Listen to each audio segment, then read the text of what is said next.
So welcome, everybody, and thank you for being here. I'd like to start off with just by essentially asking everyone to define what they think native mobile video really means. So that's probably the most controversial topic. So I think people are using the term native quite loosely right now, and people are trying to come up with a definition. I think fundamentally in 2015, people have agreed that two core components of native is that the ad experience matches the form and function of the consumer experience that you're within. So I think that's fundamental, and now there's anywhere between 6 and 8 different types of native flavors at the most common like template format. But anyway, that's sort of where I feel like the industry is. But I want to just say one quick thing on as a side.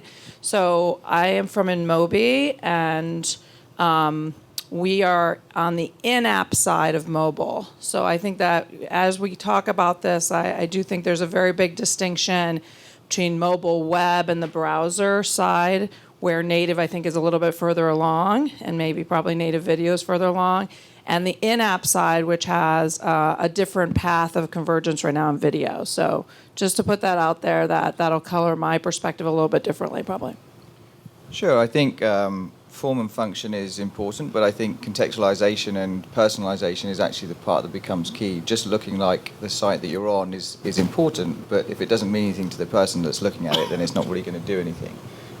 So I think that the biggest challenge is how publishers communicate with the brands and the agencies to have a much more collaborative approach about what they're actually putting in front of that consumer. Yeah, I'd just add that clear disclosure still as an ad is probably the other component of native, because it's still native advertising.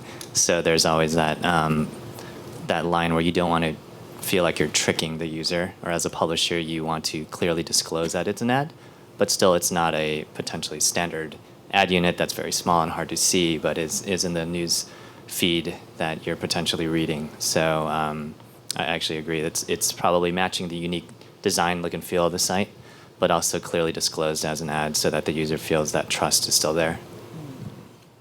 Well, let's stay on that kind of topic. And I just wondered, so why are we talking about native video advertising today? Why would we use this? Yeah, in our opinion, it actually works. So people are generally blind to ads at this point on a desktop or mobile device. Mobile especially, standard display ad units are quite small and difficult to decipher what's happening. So I think from a user experience, everyone's applauding the idea that there's a better way for advertising to be displayed for users. So I think as long as that alignment is around that user, the advertiser says, okay, they're more open to my marketing message through this vehicle. And publishers are thinking, okay, this is more effective also for me because the existing ad formats that are available may not be very nice looking on my site. And this just improves the user experience, and I can retain my audience, grow my audience, things of that nature. Yeah, I think that's really important. I mean, essentially, display ads on mobile and in that app are actually pretty crap, aren't they? They don't look very good. They're not doing the job of that function that you really want to engage a consumer with. And I think that by creating something that lives endemically to that property starts to give you the opportunity to tell a story. And a display ad that's 320 by 50 just can't do that. While click rates are high. I mean, the publisher I used to work for, Martin Clark, used to call it fat fingering, which was a mistake that all of these click rates were inflated, which is, a pretty disgusting description in itself. But, it doesn't really give a true reflection of performance. And it really does come back to the publisher now has an opportunity to kind of cross that line between church and state, but still keep that line very clearly defined and help brands communicate through the same voice that they do. Just on the in-app side of things, at least native display right now is performing probably between 3 and 5x better in terms of conversion rates And it's probably averaging the U.S. maybe $6 CPM, so it's still pretty reasonably priced. So the ROI on the back end for native display, not video, is certainly outperforming your kind of standard banner ad units. And the video side of things, I would say where in-app is today is probably more around full screen interstitial experiences, which really enable a true full screen, unlike on the mobile website, and kind of instant play, autoplay. And those are being, I think, increasingly very hotly contested by buyers. Price points have gone up pretty substantially this year, and I expect will go up more. The ROI is certainly there. You're probably now around an average of maybe $20 CPMs for these full screen experiences on mobile for video. And I would say, at least on the in-app side, we're more at the start of the convergence now between native and video, right? Where native has really started to take off more on the display side, and video has started to take off on the full screen interstitial side. And now you're just beginning to see kind of the convergence between them. But I would say both the video units and the native units are outperforming display units. So I think it's absolutely the right direction for the industry. Great, thank you, everyone. And just to bring that actually back to a point that Ken made about consumer experience.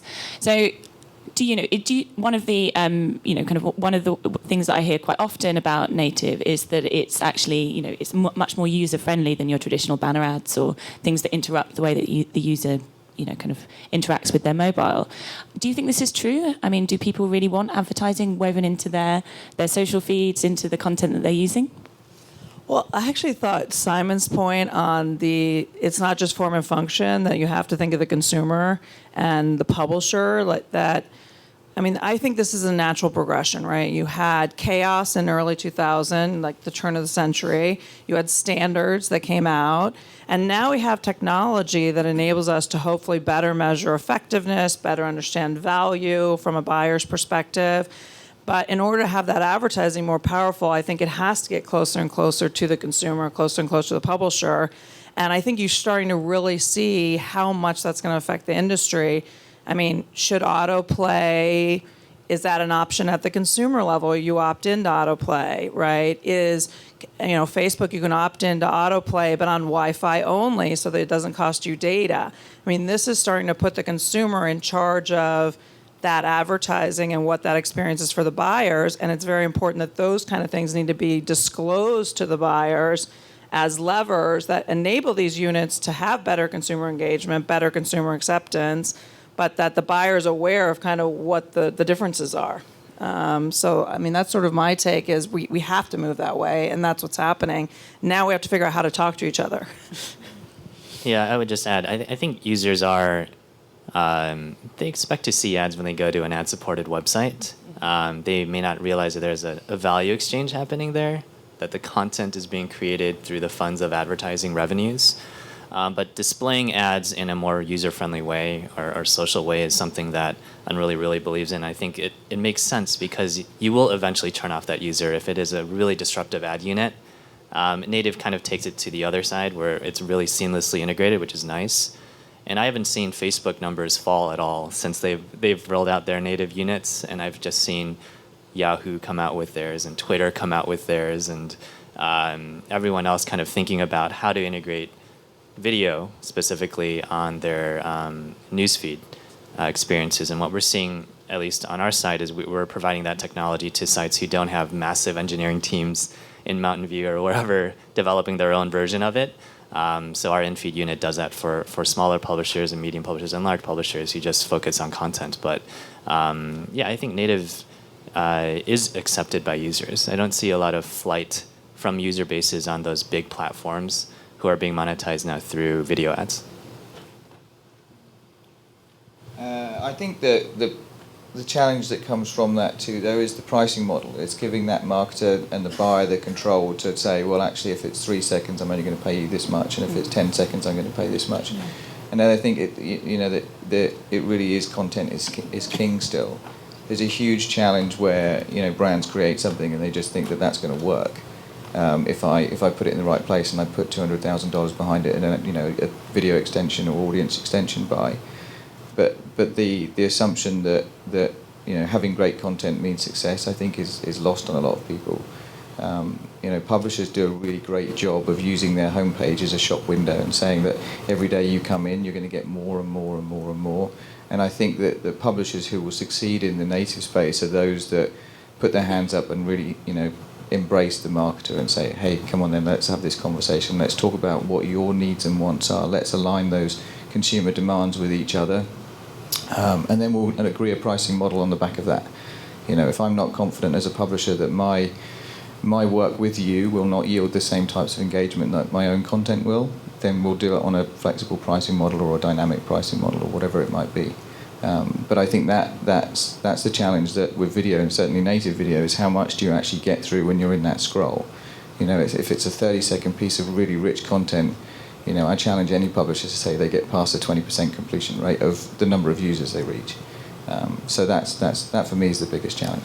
Well, I think it's interesting because both of you guys link to some of this inventory from a RTB buying perspective, right? So how do you automate these experiences at scale and provide those signals not in a one-to-one discussion necessarily between the publisher and the buyer, but within the data signals that come out in the RTB spec, right? So we certainly last year at Amobi spent a lot of time working to develop OpenRTB 2.3 to support native, and the big debate originally with Twitter is they wanted native actually to be part of the display object. And we were like, no, it needs to be a separate object so that we have video capabilities in native.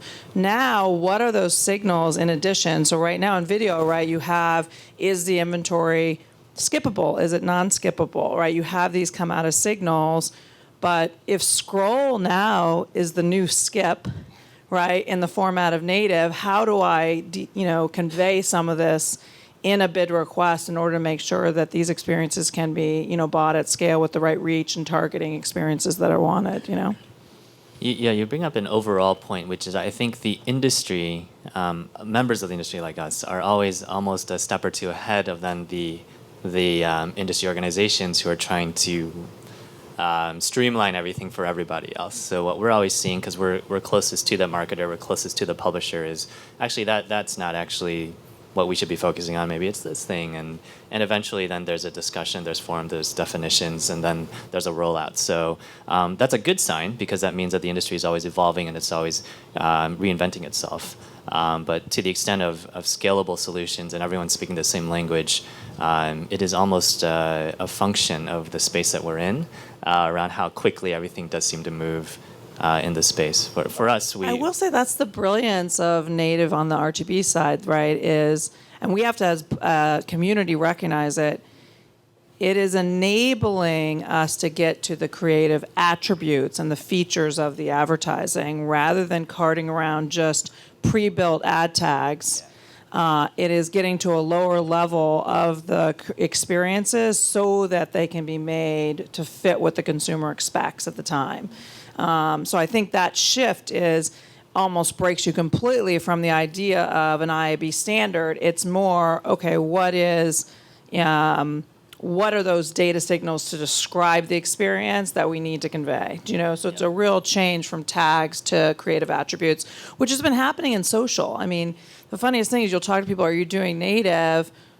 Oh, not really. And then they're like, well, are you buying on Facebook? Yes. It's okay, well, you can use those same assets actually in native experiences on other publishers, right? So I think that's kind of interesting. So one more question from me, and then I'm going to throw it open to the floor. So in terms of what native needs native mobile video needs to scale, kind of what would you suggest? Well, Amobi is rolling out our native video offering pretty soon. We right now have both a video full screen interstitial offering and a native display offering. We have about 1,000 apps on the native side. I think a lot of those publishers are going to want to incorporate video capabilities. So personally, I think we need to launch our product to help the industry. It's a really challenging one, isn't it? I mean, in order for it to scale, there needs to be a more open market of volume. And scale the supply. And quality is an issue. We need to define what it is that native mobile video means. What type of content is it? Is it just a repurposed 15 and 30 with a different type of headline and something glossy on the top to make it look more desirable? Or is it the big content arms like Storylab and Liquid Thread and things who become much more intelligent about their content repositories and allow those media teams to actually activate that and say, look, we've had this stuff for years, it's evergreen. Let's take a snippet and an image and 70 words of text and a headline and tease that out and get people to drive through to that content, then sort of qualify it based on a richer experience. I think there's too many challenges to define today, really. Yeah, I would just say, if anything, those three buzzwords, buzzword bingo, native, we just talked about how effective it is, and it continues to work. When you talk to any publisher, over 50% of their traffic is now going mobile. So whether you like it or not, your consumer is on a mobile device. So we really need to think about how to message that user. And then video is the most exciting and interactive way to speak to them. I think formats will evolve. I think native is not going away. Maybe we'll call it something else in a couple of years. But I do think that if you do combine those three things, you are reaching the consumer where they are first and foremost in a format that's actually very acceptable to them. And then video itself is the most exciting, I think, out of what we're seeing out there. So we're excited to be in that space. Great, thank you. Okay, does anyone here have any particular questions? Lady over here.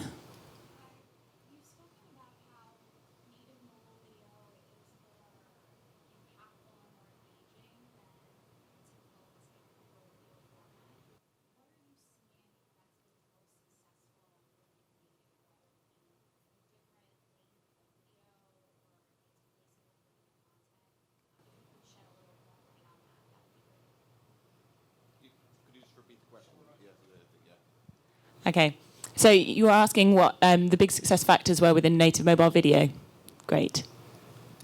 I think it does vary depending on the length of content. I think when I was previous at Viral, where we saw a lot of success there was through the longer form content, and I think even though you get slightly less volume in terms of total completes or a qualified view, it was where brands had really made an effort to tell a story and create something that was in that person's interest at that very time. So, you can use an awful lot of data points, whether that's contextual relevance on a domain name, using someone like GrapeShot, for example. And at PowerLinks, actually, we have that's really what makes our system different, because we have something completely proprietary. I think that contextualization of that you can personalize. So it's one thing to put long form video in a content well that might be, a piece from, I think Marriott Hotels did this piece called The Two Bellmen last year or earlier this year. And that running on a travel site's great, it's one thing, but running on a travel site that's talking about entertainment and travel and particular hotels in a certain city is going to be much more effective. So I think honing in on those layers of data will make it much more impactful, and there's no point having 500,000 views of 30 seconds where 90% of those didn't really matter. It's about having 50,000 of the highest quality, and if they're slightly more expensive, they're probably more likely to convert. So it can lead to lots of better qualifiers, but I'd say that's where we saw most success, and I think we still do now. Yeah, and in our world, we think about it, contextual targeting is definitely helpful in native. The other is the layer of that audience member itself. So we take a look at emotional factors of what connects that user to that particular creative. We analyze that creative, we run it through our algorithm, and we target that user most likely to interact and share with that piece of creative. So if you're able to do that and then put it in a native container, in a way, you really try to create the greatest chance of success for the marketer through the existing means that we have today. I would just say I feel like a lot of buyers aren't taking advantage of the in-app side in general, and it's probably underpriced. And what we see on the in-app side is a pretty big trend towards vertical video, so really understanding whether you should have a landscape horizontal video or vertical video experience way early in the creative process, I think is super important when you're talking about a smartphone. A majority of smartphone usage is held vertically, and if you want to have a full screen, like tap to play experience, even from a native in feed, should that experience actually become a vertical experience rather than a horizontal experience for the consumer, since that's how they're looking at the content. And you want to really be able to take up the full 320 by 568 on the smartphone, because for in-app, there's no like navigation bars top and bottom. So I think in general, greater use of in-app where you really see like consistent instant play and autoplay features, because that really works on the app side, enables you just really strong performance in video there, and then really understanding how do I take advantage when it's right for the full screen experience, and whether that should be vertical, I think are some of the big things that are happening right now on the in-app side. Thank you. Any other questions? One over here. Yes. We're seeing lots and lots of publishers starting to set up their own creative shops to create custom content for brands. Firstly, do you think this is a threat to the agency model?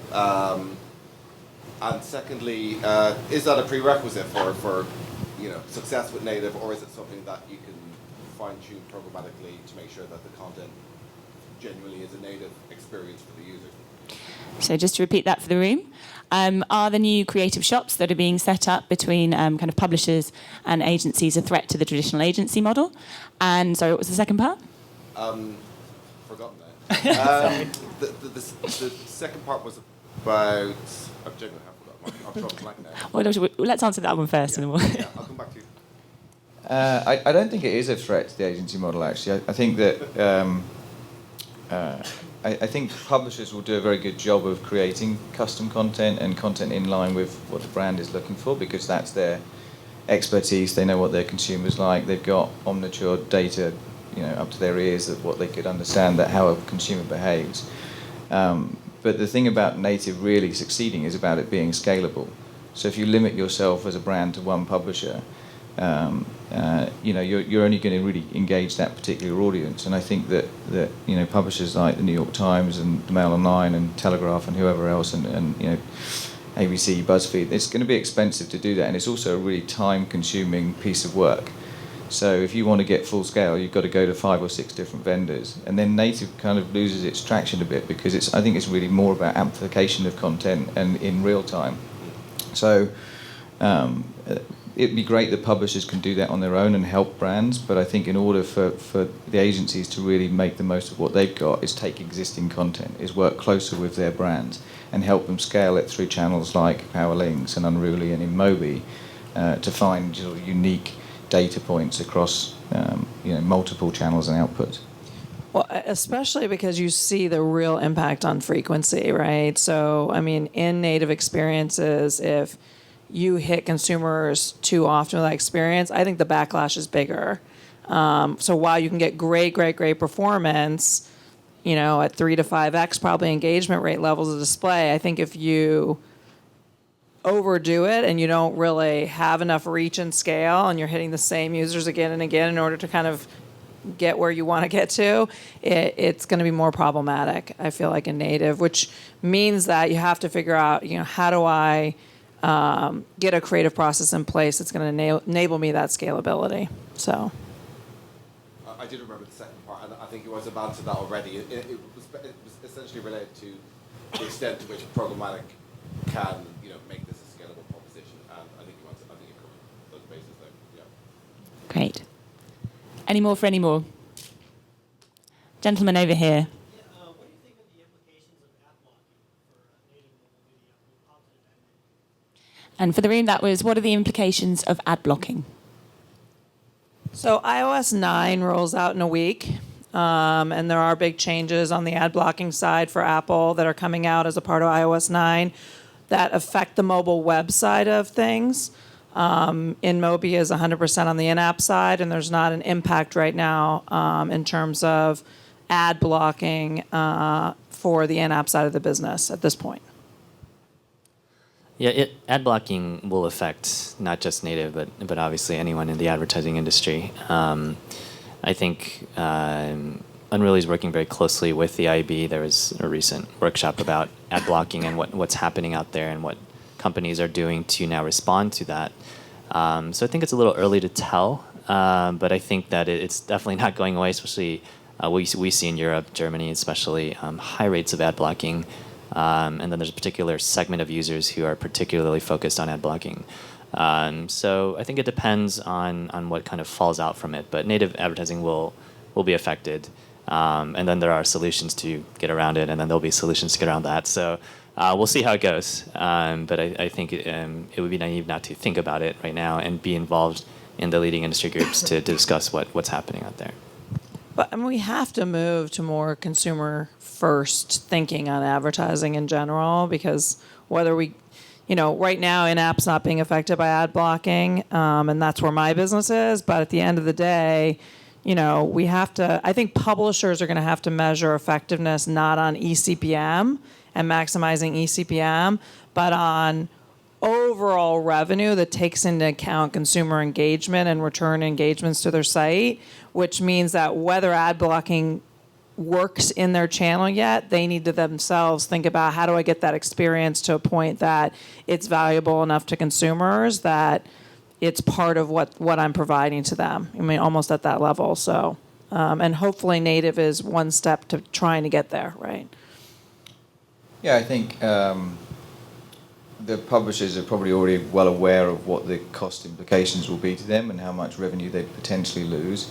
I haven't heard any of them jumping out the window just yet at the fear of it, but I think that it's probably, having had enough notice, they probably started to rethink their strategy about how they build their own properties and how they merge to the next level of their website design or their app design.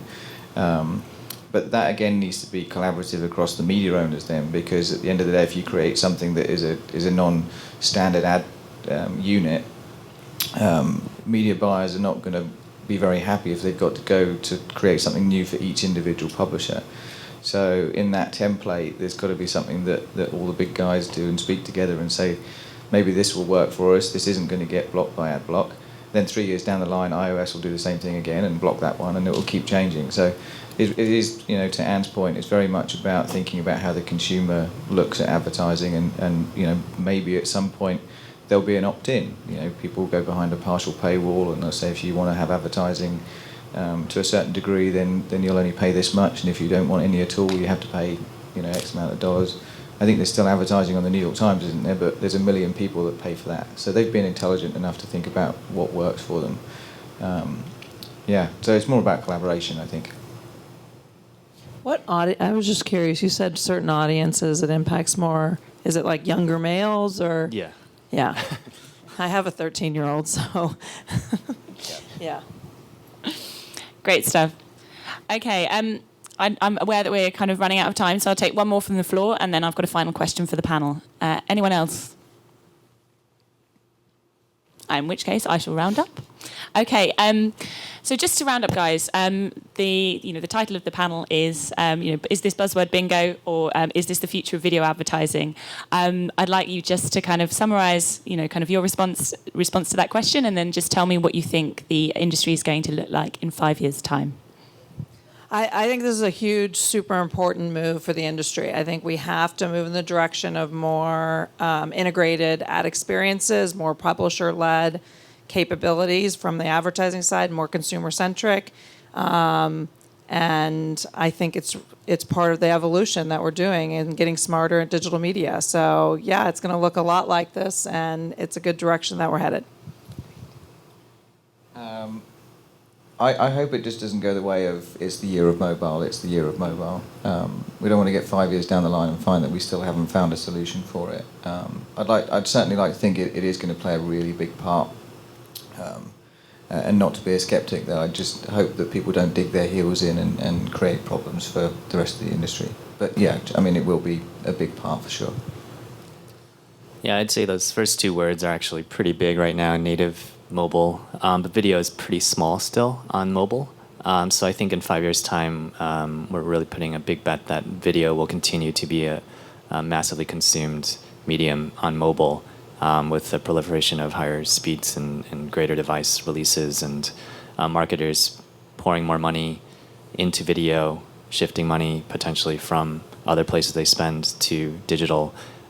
We think the growth is really there on video, and then users are on mobile. So we think it's going to be a big industry. Great, thank you very much. It sounds like the panel think it's the future of video advertising. So thanks very much, everyone, and I'll now hand over to our next panelist.